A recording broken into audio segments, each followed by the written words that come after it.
Assalamualaikum warahmatullahi wabarakatuh. Perkenalkan, nama saya Muhammad Tervin dengan NIM H071231050. Saya dari Universitas Hasanuddin dari Fakultas MIPA dengan program studi Sistem Informasi. Nah, kali ini saya akan mempresentasikan hasil materi saya dengan tema normalisasi. Nah, di sini saya akan menjelaskan langkah mudah memahami normalisasi database. Nah, tapi sebelum itu, saya akan menjelaskan apa sih itu normalisasi. Jadi, normalisasi itu adalah proses pengelompokan atribut data yang membentuk entitas sederhana, non-redundant, fleksibel, dan mudah beradaptasi. Jadi, database yang awalnya sangat panjang, kolomnya banyak itu, ketika kita normalisasi, tujuannya itu untuk memperkecil atau membagi-bagi kolom-kolom yang banyak itu menjadi kolom-kolom yang lebih kecil dan mudah kita gunakan nantinya saat melakukan pemrograman. Nah, untuk lebih jelasnya nanti itu saya akan perlihatkan contoh database-nya. Nah, kita lanjut ke tujuan dari normalisasi. Nah, untuk tujuan normalisasi ini yang pertama adalah untuk menghilangkan redundansi data. Nah, buat yang belum tahu, redundansi data itu adalah data yang berulang pada database kita. Jadi dengan menghilangkan redundansi data ini, kita bisa mengefisienkan penyimpanan pada komputer milik kita, seperti itu. Kemudian yang kedua adalah untuk menghilangkan data yang tidak konsisten. Nah, selanjutnya itu adalah bagaimana cara melakukan normalisasi database. Nah, di sini ada 4. Yang paling atas itu adalah unnormalized form, atau yang ini adalah data awal atau database awal kita sebelum dinormalisasi.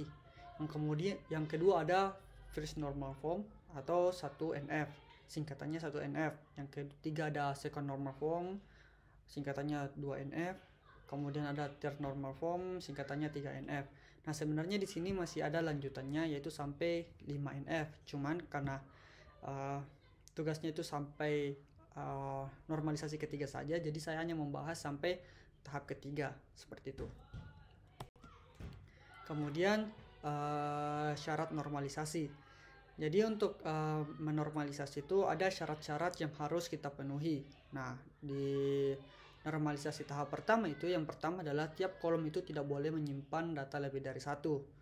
Jadi ketika kita telah menormalisasi pada tahap pertama, datanya itu sudah tidak boleh menyimpan data lebih dari 1 di tiap kolomnya. Nah, yang kedua adalah tidak ada kolom yang duplikat atau ganda. Yang ketiga tidak ada baris yang duplikat atau ganda, dan yang terakhir tidak ada atribut turunan. Nah, yang kedua adalah normalisasi tahap kedua, yaitu yang pertama itu harus sudah dalam bentuk normal basis data ke-1. Jadi sebelum kita masuk ke tahap normalisasi kedua ini, datanya itu harus sudah melewati tahap normalisasi basis pertama, barulah kita bisa melanjutkan ke tahap normalisasi selanjutnya, begitupun nanti seterusnya. Nah, yang kedua adalah buat tabel terpisah untuk nilai-nilai yang keluar berulang kali pada beberapa baris. Nah, jadi kalau ada ada data atau ada nilai-nilai dalam database kita yang keluar berulang kali, nah itu nanti kita akan buatkan tabel terpisah. Nah, kemudian yang ketiga adalah tambahkan primary key pada tiap tabel. Jadi ketika setelah kita memisahkan nilai-nilai yang berulang itu, kita juga sediakan dia sebuah primary key yang akan kita panggil nanti ke tabel utamanya. Keempat adalah hubungkan menggunakan foreign key. Nah, setelah dipisah-pisah database itu kita kemudian hubungkan menggunakan foreign key-nya. Kemudian yang ketiga adalah untuk tahap ketiga normalisasi, yang pertama itu adalah dalam tabel jika terdapat atribut B memiliki ketergantungan fungsionalitas dengan A, maka kita bisa bilang ini dia tergantung dengan B atau dia terikut dengan B, seperti itu. Nah, biasanya A adalah atribut key dan B adalah atribut yang bukan key. Nah, yang ketiga adalah pindahkan kolom-kolom yang tidak tergantung ke key menjadi tabel lain. Jadi anggaplah ada nilai A ini dia tidak tergantung dengan nilai B, maka ini kita bisa pindahkan kolom-kolom tersebut untuk membentuk tabel baru. Nah, yang keempat adalah hal ini dikarenakan jika terjadi perubahan pada kolom tersebut, ditakutkan perlu melakukan perubahan di banyak baris. Jadi ya kenapa kita harus memisahkan delay-delay yang tidak terikat itu karena seperti itu yang saya katakan tadi, karena jika ada perubahan pada kolom tersebut itu kita harus melakukan perubahan di semua barisnya juga. Jadi itu akan memakan banyak waktu dan tidak efisien. Nah, karena saya sudah menjelaskan bagaimana itu tahap-tahap normalisasi, sekarang kita bisa masuk ke contoh penormalisasian yang bisa kita lakukan. Jadi di sini saya memiliki sebuah data yang saya ambil dari Kaggle. Jadi ini adalah data penjualan. Nah, di sini kita bisa lihat di situ ada saya tuliskan masalah dalam data di atas itu. Yang pertama itu adalah multiple value pada kolom subkategori atau baris kelima. Nah, kita bisa lihat di kolom subkategori itu di baris kelima yang paling bawah. Di situ ada dua nilai, yaitu X dan mid untuk kategori X, mid, dan fish. Nah, ini adalah data multiple value karena untuk order ID 5 ini dia memiliki dua nilai subkategori, yaitu X dan mid. Nah, sebenarnya untuk dari database asli yang saya ambil dari Kaggle ini, sebenarnya yang mid itu tidak ada. Cuman karena saya ingin memperlihatkan bagaimana contoh data yang data kotor atau data awal yang betul-betul kita normalisasi dari tahap pertama. Karena data waktu saya ambil ini dia sudah melewati tahap normalisasi pertama. Jadi saya tambahkan mid di situ agar saya bisa memperlihatkan bagaimana contoh data yang betul-betul data yang betul-betul belum dinormalisasi seperti itu. Nah, kita bisa lihat di situ ada X dan mid untuk order detail 5. Nah, ini adalah data awal atau saya biasa sebut itu data kotor atau data mentah. Nah, ini nanti kita akan melakukan normalisasi tahap pertama. Nah, untuk hasil normalisasi itu kita bisa lihat di sini. Nah, di sini setelah saya melakukan tahap normalisasi pertama, di sini saya tuliskan apa yang saya lakukan pada datanya itu. Yang pertama itu saya memperbaiki struktur data yang multi value. Kita bisa lihat di saya lupa ganti yang itu, yang X, mid. Nah, itu kita kita buatkan dia baris baru. Nah, sehingga hasilnya itu bisa kita lihat di baris ke bawah ini ada di situ nanti order ID 5 itu ada dua macam. Nah, ada dua baris maksudnya, tapi cuman berbeda di subkategorinya. Yang awalnya dia itu bergabung kita pisah. Nah, kita bisa lihat di situ. Nah, yang kedua adalah kita menghilangkan kolom ID dan menjadikan order ID sebagai primary key-nya. Nah, sebenarnya di sini kita tidak perlu teman-teman, kita tidak perlu menghapus ID-nya karena primary key itu kan tidak boleh sama ya. Jadi ini sebenarnya ID-nya itu tetap ada. Jadi 1 sampai 6 tapi order ID-nya yang sama. Nah, seperti itu. Jadi ini sebenarnya salah, saya lupa ganti juga. Maaf ya, teman-teman. Nah, setelah kita lakukan tahap normalisasi pertama, nanti bentuk datanya itu seperti ini. Kita bisa lihat di sini yang X dan mid itu yang ini. Nah, di sini kan ada dua tuh. Nah, yang dari awalnya dia itu satu baris, dia berubah menjadi dua baris. Nah, itu adalah tahap awal kita melakukan normalisasi. Nah, ini nih sudah selesai normalisasi tahap pertamanya. Kemudian kita lanjut ke normalisasi tahap keduanya.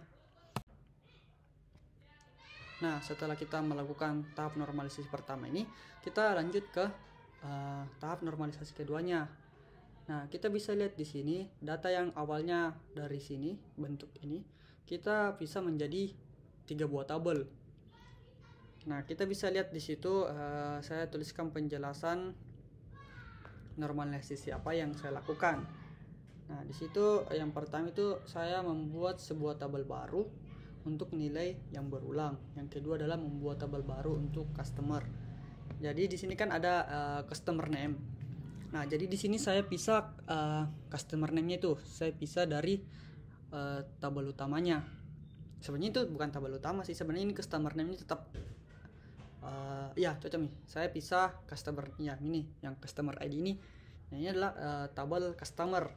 Nah, di situ kita isi customer name-nya, kemudian alamatnya, city, state, dan region.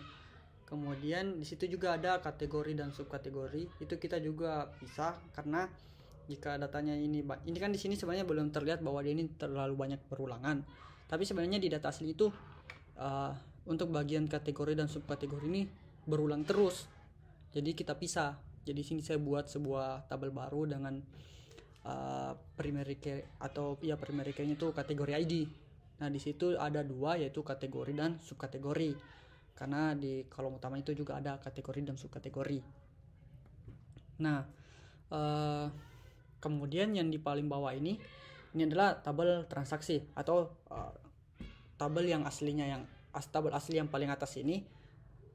Setelah kita keluarkan dua tabel ini, dia akan membentuk tabel seperti yang paling bawah ini. Jadi sisa tabelnya itu hanya ada order ID, customer ID, kategori ID, order date, sales, discount, dan profit. Nah, ini adalah data setelah kita pisahkan kolom customer dan kolom kategori. Nah, karena datanya tadi sudah seperti itu, kemudian kita bisa, nah kan tadi di bagian customer itu kan dia bentuknya seperti ini nih, ada customer ID, customer name, city, state, dan region.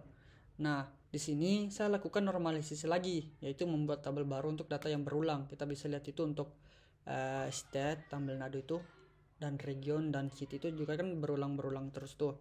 Jadi saya buatkan dia tabel lain. Ya, di sini saya ada 4 tabel. Setelah saya pisah itu nanti ada tabel customer, tabel lokasi, tabel state, dan tabel region. Jadi yang terhubung ke customer itu cuma tabel location. Tapi untuk tabel state dan region ini dia terhubung ke lokasi.